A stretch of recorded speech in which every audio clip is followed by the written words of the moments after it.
नमस्कार, मी उज्ज्वला. बी न्यूजमध्ये आपलं स्वागत. सर्वप्रथम एक नजर ठळक बातम्यांवर.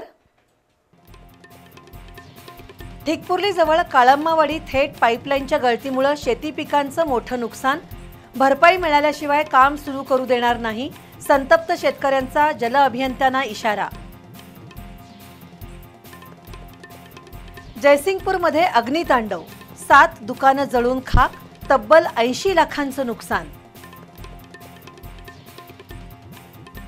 गडेंग्लज तालुक्यात शेतकऱ्यांवर पुन्हा हत्तीचं संकट. आजऱ्यातील त्या टस्कराकडून मांगनूर तर्फ सावतवाडी मासेवाडी परिसरात शेत पिकांचं मोठं नुकसान. कोल्हापूर जिल्हा आशा वर्कर्स आणि गटप्रवर्तक संघटनेच्या वतीनं जिल्हाधिकारी कार्यालयासमोर ठिय्या आंदोलन. 4 महिन्यांपासून शासन दाद घेत नसल्यानं आशा वर्कर्स संतप्त. आणि सिद्धगिरी मठ आणि कणेरी कृषी विज्ञान केंद्राच्या माध्यमातून समग्र ग्राम विकास अंतर्गत 100 गावं स्वयंपूर्ण बनवणार.